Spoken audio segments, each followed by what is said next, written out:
لا حول ولا قوة إلا بالله العلي العظيم. أعوذ بالله من الشيطان الرجيم. بسم الله الرحمن الرحيم.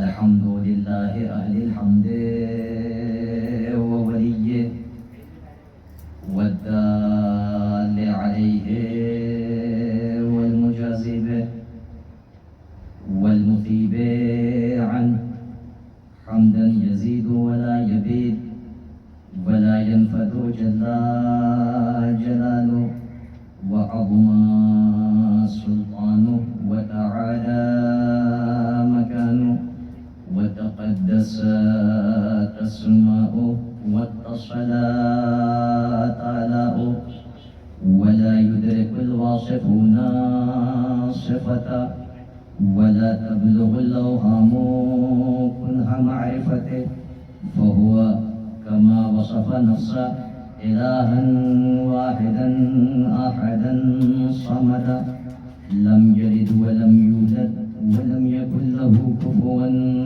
أحد. ثم الصلاة والسلام على أشرف الأنبياء والمرسلين مولانا ومولى الثقلين محبوب رب المغربين جد الحسن والحسين أبي الزهراء محمد.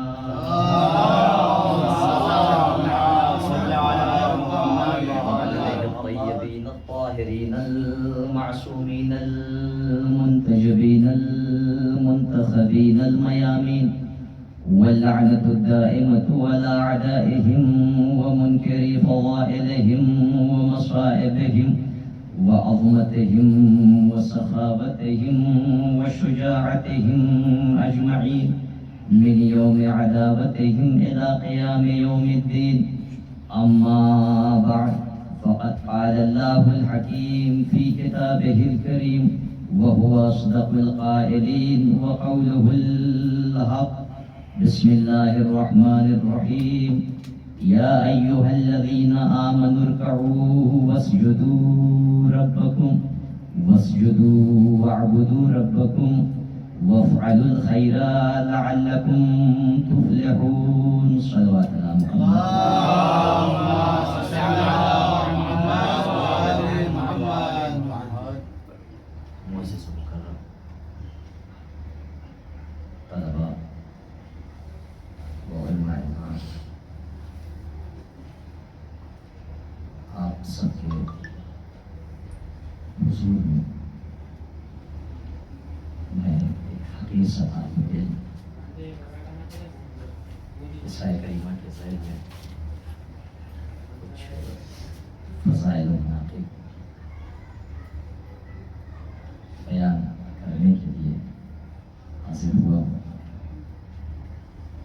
قرآن مجید کا سورہ جسے سورۃ الحج کہا جاتا ہے اور اس کی آیت نمبر 77 کہ جس میں ارشاد رب العزت ہو رہا ہے یا ایھا الذین آمنوا۔ ظاہر سی بات ہے مخاطب اور خطاب سے قول کی عظمت کا اندازہ لگایا جاتا ہے۔ قرآن میں بے شمار موارد اللہ نے یا ایھا الناس سے خطاب کیا ہے اور جنہیں پسند نہیں کرتا ان سے ڈائریکٹ بات بھی نہیں کی۔ قل اے حبیب آپ کہہ دیجئے، لیکن بعض افراد ایسے بھی ہیں کہ جب خطاب کیا ہے تو یا ایھا الذین آمنوا، اے صاحبان ایمان۔ اب ظاہر سی بات ہے اگر رب الایمان کسی کو صاحب الایمان کہتے تو اس کے ایمان میں کوئی شک و شبہے کی گنجائش نہیں۔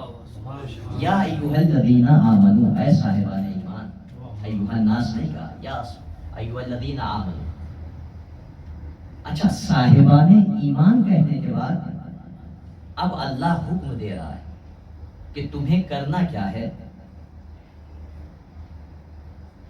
ارکعو، رکوع کرو، واسجدوا، سجدہ کرو، وَاعْبُدُوا رَبَّكُمْ، اپنے رب کی عبادت کرو، اپنے رب کی پرستش کرو. اور اسی کے ساتھ ساتھ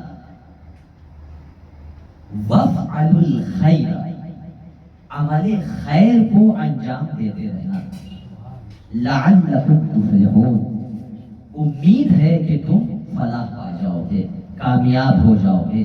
یعنی اللہ نے صاحبان ایمان کہنے کے بعد عبادت کا حکم دے کے شاید بتانا یہ مقصود ہو کہ عبادت انہی کی قابل قبول ہے جو صاحبان ایمان ہے. وگرنہ اگر ایمان نہیں تو عبادت ہے تو یہ ریاضت ہے، اصل عبادت نہیں.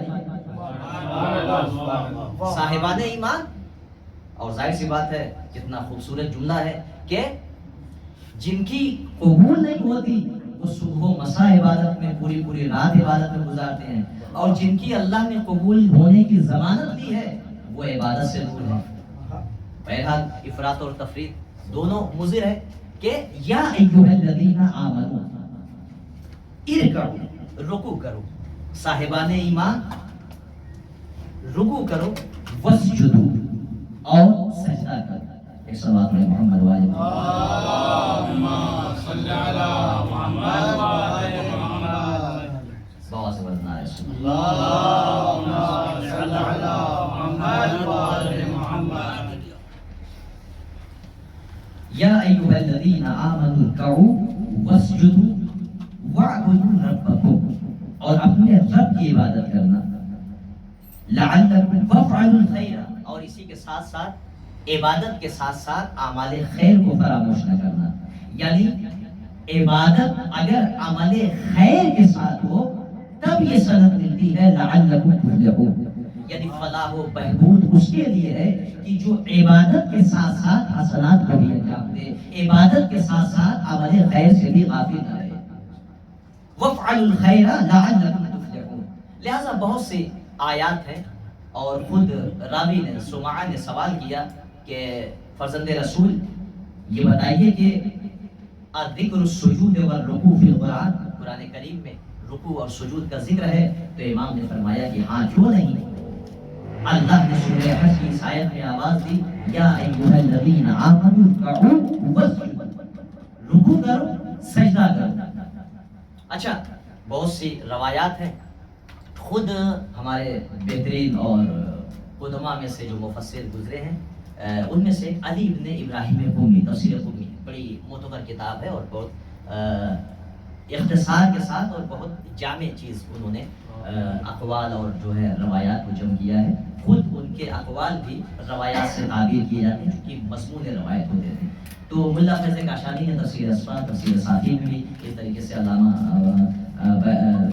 حاشم بہرانی نے تفسیر برہان میں بھی نقل کیا ہے کہ علی ابن ابراہیم قمی کہتے ہیں، تفسیر قمی کیا کہتے ہیں؟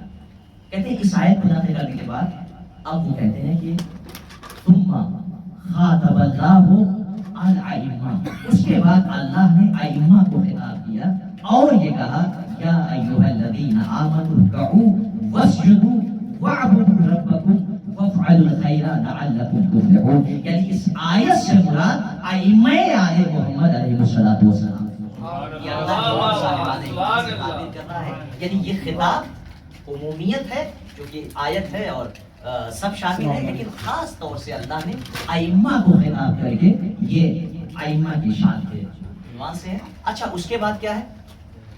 کہ جب علامہ علی ابن ابراہیم قمی نقل کرتے ہیں تو کہتے ہیں کہ اس کے بعد پانچویں امام حضرت امام موسی ابن قاسم علیہ السلام، موسیٰ ابن جعفر علیہ السلام کی روایت نقل کرتے ہیں کہ سائل نے سوال کیا ساتویں امام سے کہ فرزند رسول ذرا اس آیت کے سلسلے میں بیان کرے. تو امام نے فرمایا کہ اللہ نے تمہیں حکم دیا ہے کہ تم عبادت کرو، رکوع کرو، سجدہ کرو، اور وَافْعَلُوا الْخَيْرَ، خیر کو انجام دو. یعنی کیا مطلب؟ امام فرماتے ہیں کہ یاد رکھنا اس سے مراد یہاں پر وفعل الخیر سے مراد یہ ہے کہ اللہ تم سے یہ مطالبہ کرتا ہے اطیعوا اطاعت امیر المومنین علی ابن ابی طالب. یہاں خیر سے مراد اطاعت علی ابن ابی طالب ہے. یعنی اگر علی کے مطیع ہو جاؤ گے تو تم خیر پر ہوگے, تمہارا خاتمہ بھی بالخیر ہوگا. یعنی یہاں پر خیر سے مراد ہمارے جد کی اطاعت ہے کہ علی ابن ابی طالب کی پیروی کرو, یہ بہترین خیر ہے. وفعل الخیر, تم خیر پر گامزن ہو جاؤ گے. اور ظاہر سی بات ہے جو مناسبات ہمارے درمیان ہیں اور یہ جو خمسہ مجالس ہے تو آپ کے ذہن میں ہے کہ کس مناسبت سے ہے, لہٰذا یہ آیت مجھے جامع نظر آئی کہ اس میں چونکہ عبادت کے ساتھ ساتھ اطاعت کا بھی پہلو رکھا گیا اور صاحبان ایمان کو خطاب کر کے کہا گیا ہے کہ صاحبان ایمان سے عبادت کا حکم ہے. یعنی اللہ ہر ایک کی عبادت کو قبول نہیں کرتا بلکہ ایمان علی ابن ابی طالب کے ساتھ, اطاعت علی ابن ابی طالب کے ساتھ اب اگر عبادت ہے تو الصلاۃ معراج المومن کا مصداق بن جائے گی. اگر سجدہ ہے تو یہ سجدہ ساتوں حجابات کو شگاف کر کے اللہ کی بارگاہ تک پہنچے گا. یعنی اگر ولایت کے سائے میں تمہاری عبادت ہے تو یہ عبادت واقعی قابل قبول ہے. وگرنہ جا کر دیکھتے چلے جاؤ, جب عبادت, جب کوئی چیز اگر انسان کے منہ پہ ماری جاتی ہے تو انسان کا چہرہ پھر جاتا ہے. اب جا کر مسجدوں میں غور کر لینا کہ جہاں چہرے پھرتے ہوئے نظر آئے سمجھ لینا عبادت منہ پہ مار دی گئی. نعرہ حیدری حیدری آواز بلند پنجے تنی سلام. ظاہر سی بات ہے کیا ہے کہ ہمارے یہاں بھی تو ہے, ہمارے یہاں ہے لیکن وہ نماز کی حالت میں نہیں ہے. جو سلام کے بعد یا پہلا سلام یا وہ بھی جو ایک حد ہے نہ یہ کہ قبلہ رخ سے منحرف ہو جانا ہے. صلوات علی محمد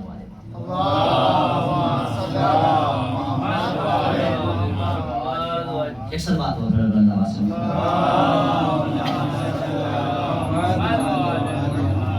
تو بہرحال صاحبان ایمان, اس کے بعد ارکعوا, رکوع کرو, واسجدوا, سجدہ کرو, واعبدوا ربکم, اور اپنے رب کی عبادت کرو, وافعلوا الخیر, اور خیر کو انجام دو, لعلکم تفلحون. یعنی جب ان مراتب و منازل سے گزرو گے اب تمہیں اللہ سند عطا کرے گا فلاح و بہبود کی. یعنی تم فلاح پا گئے, تم کامیاب ہو گئے. یعنی اگر بندہ ایک عام گنہگار انسان اگر ولایت امیر المومنین کے سائے میں اگر صاحبان ایمان ہو جائے, اب اس کا رکوع بھی قابل قبول ہے, اس کی عبادت بھی قابل قبول ہے, اس کا سجدہ بھی قابل قبول ہے. یعنی اللہ نے عابد کو پسند کیا ہے, اللہ نے ساجد کو پسند کیا ہے, اللہ نے خیر کے انجام دینے والے کو پسند کیا ہے. اب اللہ اکبر, اگر کوئی ذات اگر عبادت الہی میں اس منزل تک پہنچے کہ اب اسے عابد نہیں زین العابدین کہا جائے, اب اگر کوئی ساجد ایسا نظر آئے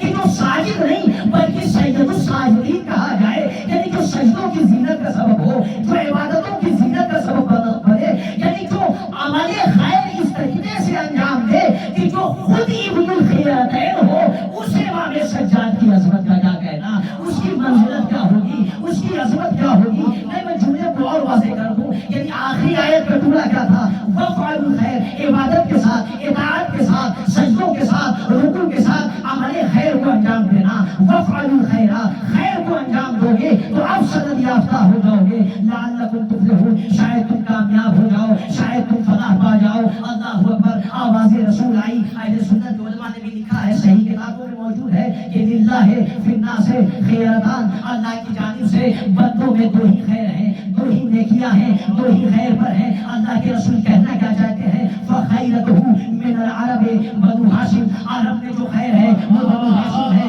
وخیرتہ من العجم فارس, اور عجم میں جو خیر پر ہے وہ فارس ہے. اللہ اکبر, اب اس کی ذات کا کیا کہنا جو یہ کہتا ہو انا ابن الخیرتین, میں دو خیر کا بیٹا ہوں. یعنی باپ کی طرف سے میں بنی ہاشم میں سے ہوں, ماں کی طرف سے میں فارس میں سے ہوں. یعنی اللہ اکبر, جو اس منزل پر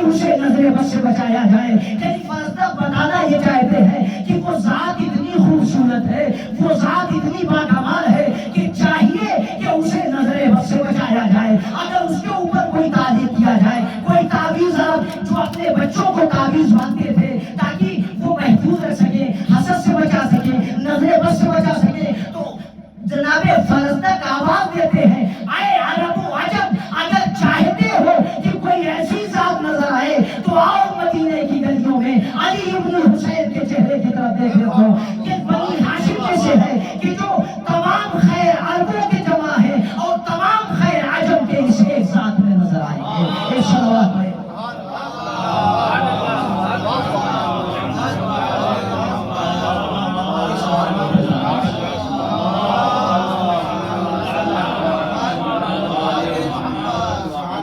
غلاما بین کسری و ہاشم لاکرم من نیطت علیہ التمائم. ایک غلام، اور خود مولا بارہا خطاب کرتے تھے تو کہتے تھے انا ابن الخیرت ہے، میں وہ ہوں جو دو خیر کا بیٹا.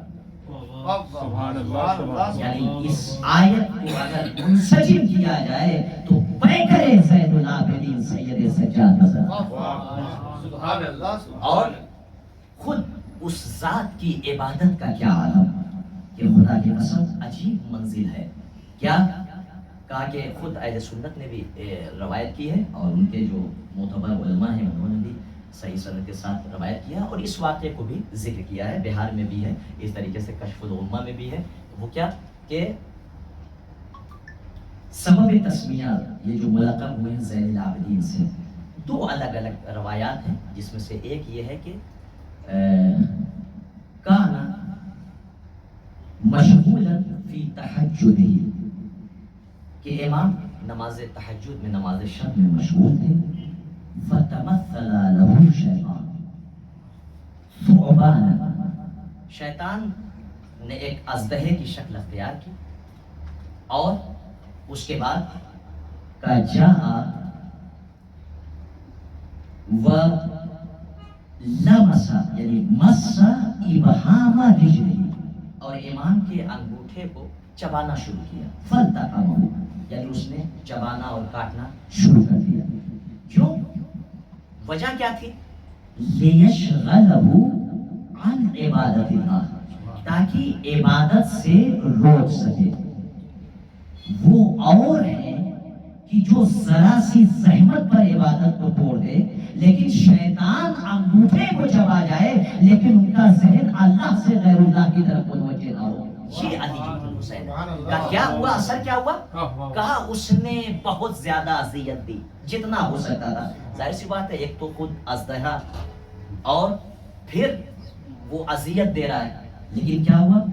کہا نہیں، امام متوجہ نہیں ہوا. وہو مشغول فی عبادت اللہ، یہاں تک کہ اتم صلاۃ، امام نے نماز کو مکمل کر دیا. فکشف اللہ لہ فعلم انہ شیطان تمثل سبحانہ، کہ اللہ نے جب کشف کیا تو وہ امام نے یہ جانا، امام کو یہ علم ہوا کہ یہ شیطان ہے کہ جو اللہ کی عبادت سے روک رہا ہے.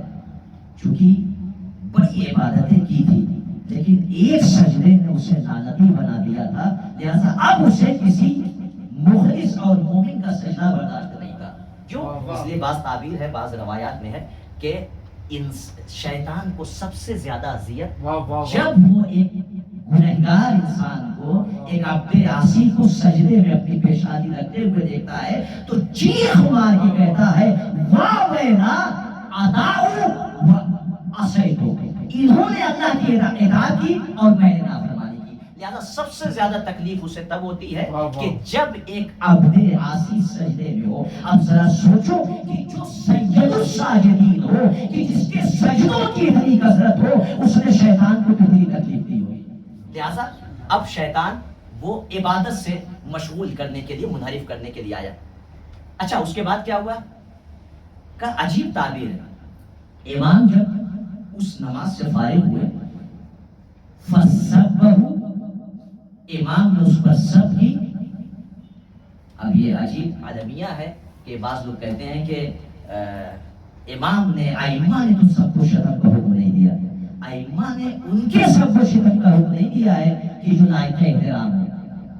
لیکن جو لائق لعنت ہو ان کے سب سے نہیں ہوتا ہے. یعنی مطلب کیا ہے؟ امام نے شیطان پر لعنت کر کے بتائی کہ جو کردار شیاطین کے مالک ہو ان پر سب بھی کیا جائے گا، ان پر لعنت بھی کی جائے گا.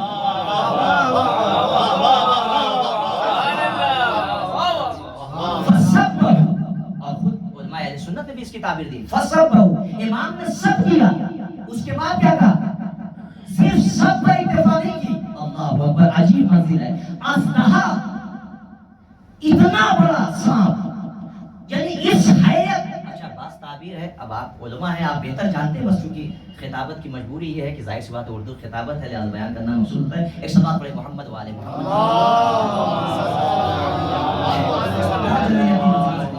آپ سب اس سے بہتر جانتے ہیں کہ بعض کی فتمثل له ثوبان ذات رأس 10، یعنی 10 سروں والا سانپ.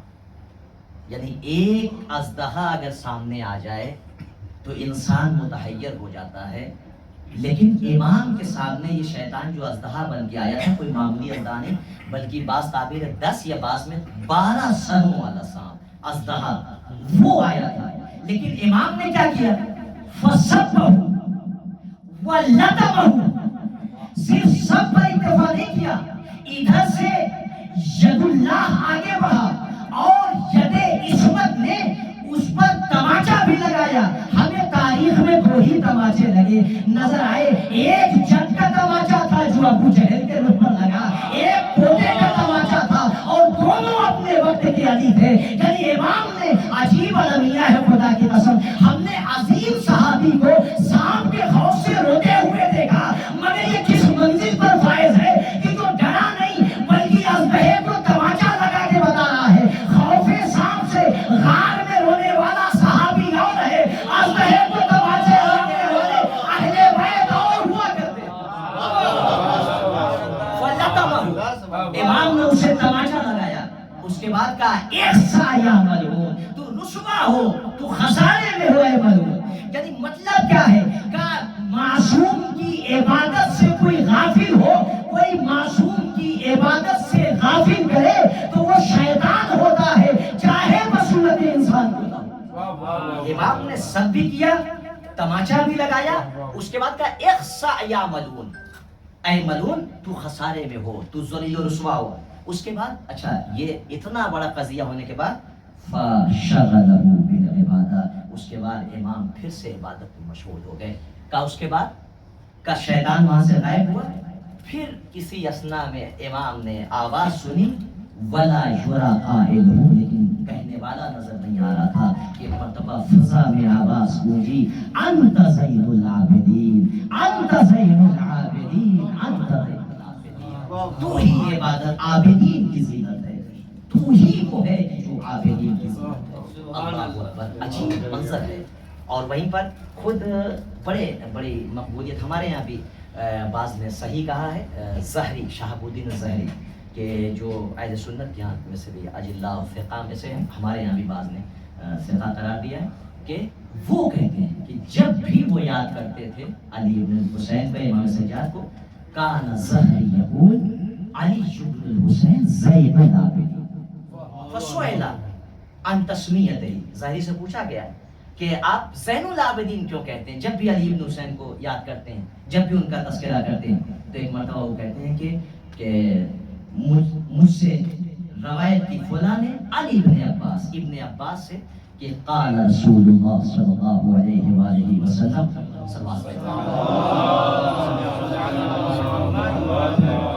کہ رسول اللہ صلی اللہ علیہ وآلہ وسلم نے ارشاد فرمایا کہ اذا کان یوم القیامت، جب روز قیامت ہوگا، ینادی مناد من بطنات العرش، ایک منادی ندا دے گا این زین العابدین، کہاں ہے وہ جو عابدین کی زینت ہے. اللہ اگر کسی کو عابد کہہ دے تو وہ لائق احترام ہو جاتا ہے، جسے زین العابدین کہہ کے ملقب کرے اس کے احترام کا کیا حال ہوگا.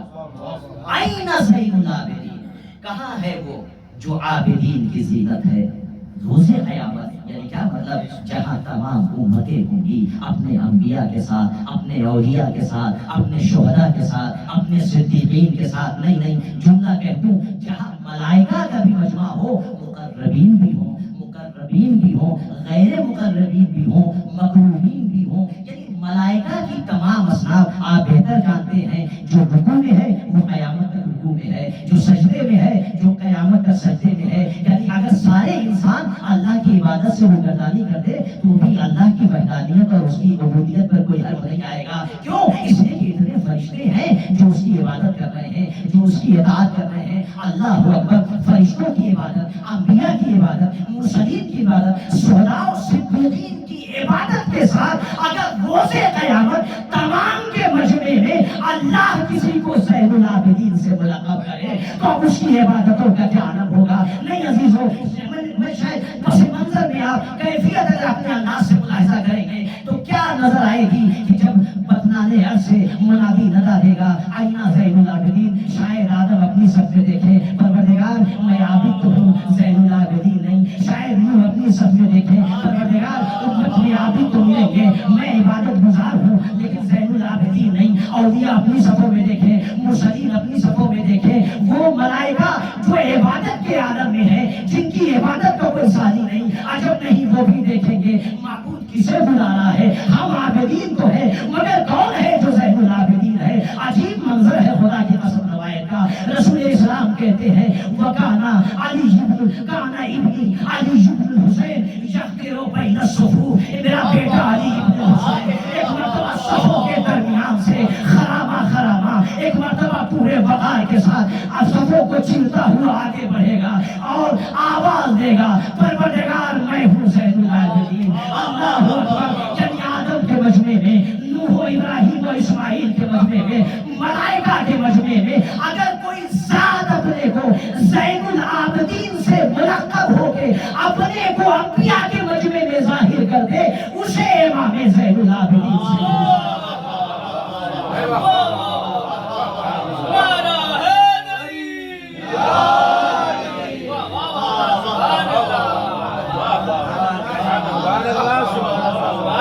اللہ کی طرف سے ملقب ہونا، دوسرے وہ ذات خود بخود آگے کرے۔ اس لیے کہ ہم نے عبادتیں تو کی ہے مگر عبادتوں پر بھروسہ نہیں ہے۔ کون سی عبادت قبول ہوئی ہے، کون سی نہیں قبول ہوئی ہے؟ جہاں انبیاء و مرسلین و ملائکہ کا مجمع ہو وہاں پر کوئی ذات اس طریقے سے اپنے کو آگے بڑھائے کہ میں زین العابدین ہوں۔ سوچے کہ عبادت کا خدا کی قسم عالم کیا ہے۔ یہ ہے تو سہری کہتے ہیں کہ یہ ملقب رسول نے کیا ہے زین العابدین سے، لہذا میں جب بھی یاد کرتا ہوں تو زین العابدین کے نام سے ملقب کرتا ہوں۔ اس کی عبادت کے بہت سے ارکان ہیں، افضل رکن کا نام سجدہ ہے۔ کیا مطلب؟ کہ جب بندہ اپنی پیشانی ہوئی جو جسم کا سب سے بلند اور باشرف باکمال حصہ ہے، قابل احترام حصہ ہے، وہ سر ہے، جب تمام ذلت کے ساتھ یعنی بندہ اپنے کو اللہ کے سامنے ذلیل اور رسوا کرتے ہوئے اپنے اشرف عضو کو جب زمین پر رکھ دیتا ہے، خاک پہ رکھ دیتا ہے، تو وہ اللہ کو اتنا پسند ہوتا ہے کہ امام معصوم کہتے ہیں اقرب العبد ما یکون العبد اقرب الی اللہ وہو ساجد۔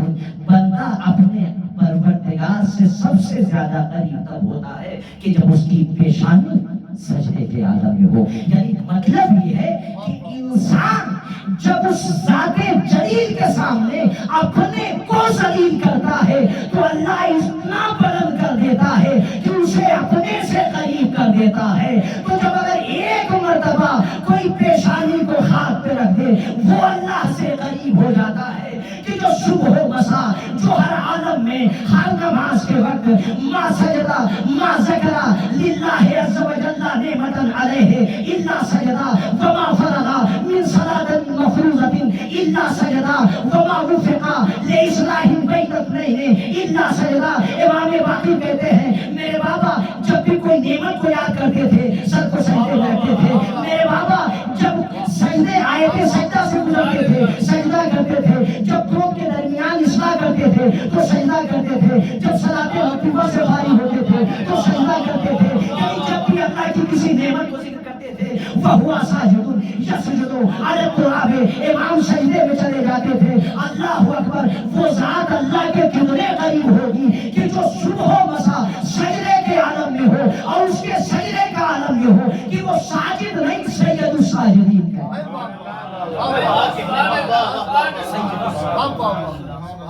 ظاہر بات ہے دامن وقت میں گنجائش نہیں ہے، بہت سی روایات تھی، سب کو چھوڑتے ہوئے بس مطلب مفہوم مضمون سب کا یہ تھا کہ اگر کوئی زندگی میں ایک بار پیشانی کو سجدے میں رکھے تو ما خسرا، وہ خسارے میں ہو جائے گا۔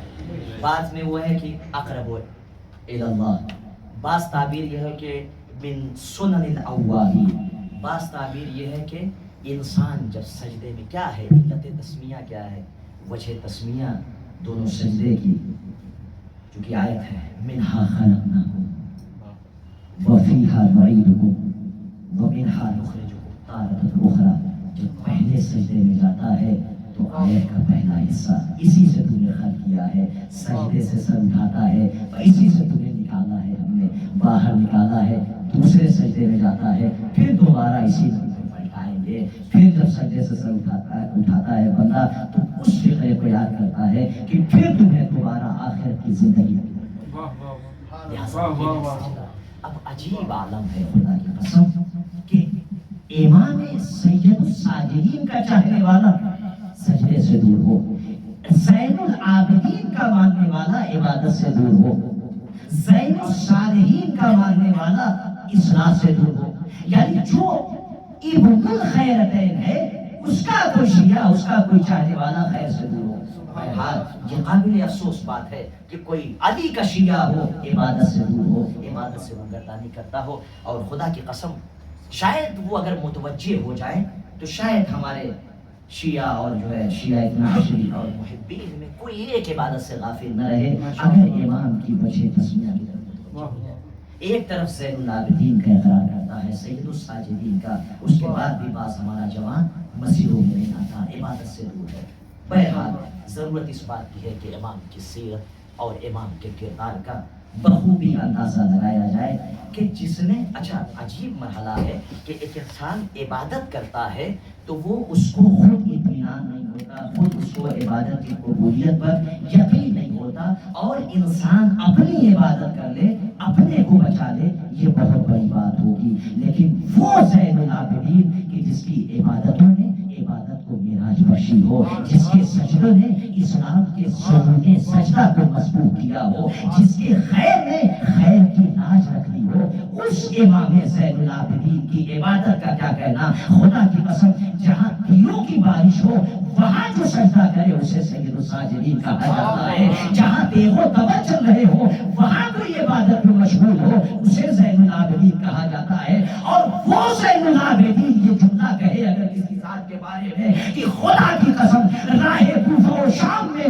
میری پھوپھی زینب نے کبھی نماز شب کو ترک کر، زین العابدین اگر کسی کی عبادت کی ضمانت لے لے اس زینب علیہ مقام کی عبادت کا کیا عالم ہوگا۔ خود سرکار سید الشہداء نے آخری رخصت میں کہا تھا میری بہن زینب مجھے نماز شب میں فراموش ہو گئی۔ خدا کی قسم اگر چاہنے والا حقیقی طور پر اس کی طرف گامزد ہو جائے، راغب ہو جائے تو کبھی عبادت سے غافل نہیں ہوگا۔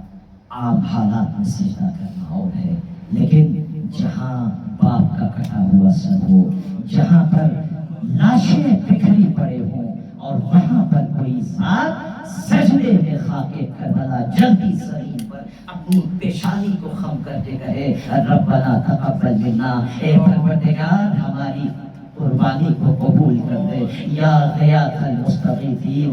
اللہ اکبر، جو ایسے عالم میں اپنی عبادت کو قضا نہ کرے، جو ایسے عالم میں سجدے کو قضا نہ کرے کہ جب ہاتھوں میں ہتھکڑیاں ہوں، پیروں میں بیڑیاں ہوں، اس لیے کہ اعضائے سجدہ کو زمین پر رکھنا ہوتا ہے، جس کے ہاتھوں میں ہتھکڑیاں ہوں، جس کے گلے میں توقے خاردار ہو، کوفہ و شام کا زندان ہو، بھوک اور پیاس کا عالم ہو، پشت تازیانوں سے زخمی ہو، اس کی عبادت کا یہ عالم ہے کہ جب رکوع کرتا ہے تو سبحان ربی العظیم و بحمدہ، جب سجدے میں جاتا ہے سبحان ربی الاعلی و بحمدہ، جب وہ تسبیح کرتا ہے تو زندان کے ذرے ذرے تسبیح کر رہے ہیں، زندان کے ستون آواز دے رہے ہیں تو ہی پروردگار۔ رونے والوں، جہاں امام زین العابدین ہے وہی سید الصابرین بھی ہے، اس لیے کہ صبر کی منزل وہ ہے، خدا کی قسم یاد رکھیے گا۔ بس ایک پہلو کی طرف آپ کو متوجہ کرتا ہے کہ جب امام حسین غریب کربلا جب مقتل کی طرف آئے ہیں اور امام زخموں سے چور ہو گئے، پشتے فرس پہ ڈگمگانے لگے، جب زین سے صحرائے کربلا کی جانب آئے ہیں، کہا امام چونکہ ظاہر سی بات ہے جو 3 دن کا بھوکا اور پیاسا ہو، جس نے عز و اقربا کے ناشے اٹھائے ہو، جس حسین نے اتنی برچیاں کھائی ہو، اتنے تلواروں کے زخم کھائے ہو، کہا تمخلا قلیلا، امام نے تھوڑی دیر مہلت لی، تھوڑی دیر استراحت کی، اب کچھ نظر نہیں آ رہا ہے، فوجوں میں تلاطم ہے، وجہ کیا ہے؟ امام کے بدن میں کوئی حرکت نہیں ہے۔ ایک مرتبہ شمر ملون آگے بڑھتا ہے، کہا بھی میں پتا کر دیتا ہوں کہ حسین زندہ ہے یا روح قفس انصری سے پرواز ہو گئی۔ شمر ایک مرتبہ عمر ساتھ کہتا ہے شمر کیا کرے گا؟ کہا اپنے گھوڑوں کو خیموں کی جانب بڑھا دو، اگر یہ باحیات ہوں گے تو برداشت نہ کر سکیں گے۔ جیسے ہی گھوڑوں کی ٹاپیں کچھ دور پہ سنائی دی، امام نے تلوار کا سہارا دیا، اپنے کو بلند کیا، اے شیر ابھی میں زندہ ہوں، میری زندگی میں خیمے کا رخ نہ کرنا، میرا سلام ہو سید سجاد، ماں بہنیں بے مغنا و چادر، منادی کی نہ دو۔ جزاکم ربکم خیر الجزا۔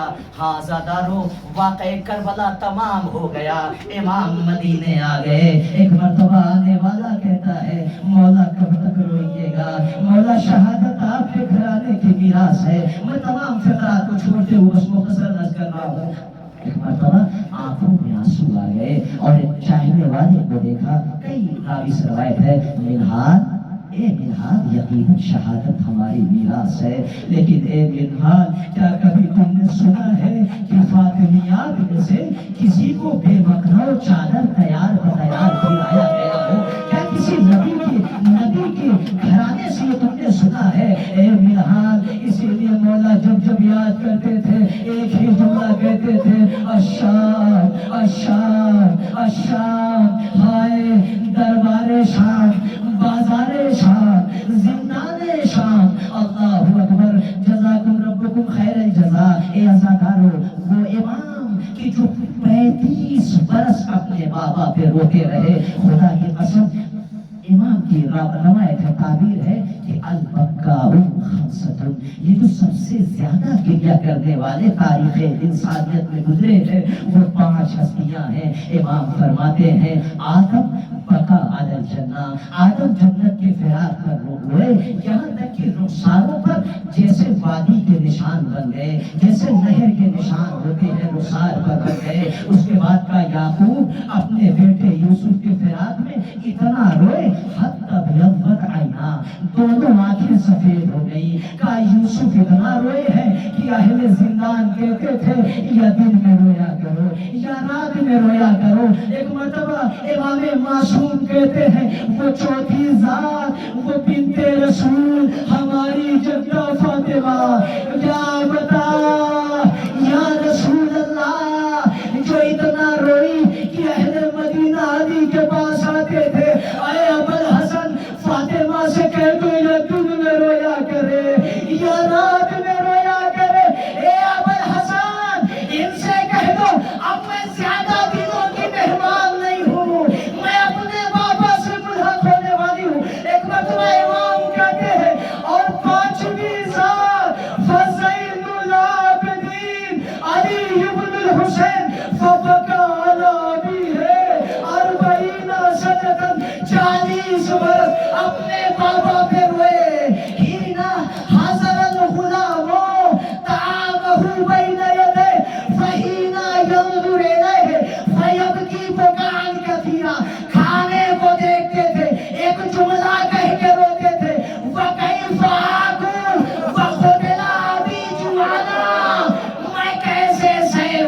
ہوں میرا بابا تو بھوکا مارا گیا وہی نا ینظر الی ماء جیسے ہی پانی کی طرف دیکھتے تھے چیخ مار کے روتے تھے وکیف اشرب وقتل ابن رسول اللہ عطشانا میں کیسے پانی پیوں میرا بابا پیاسا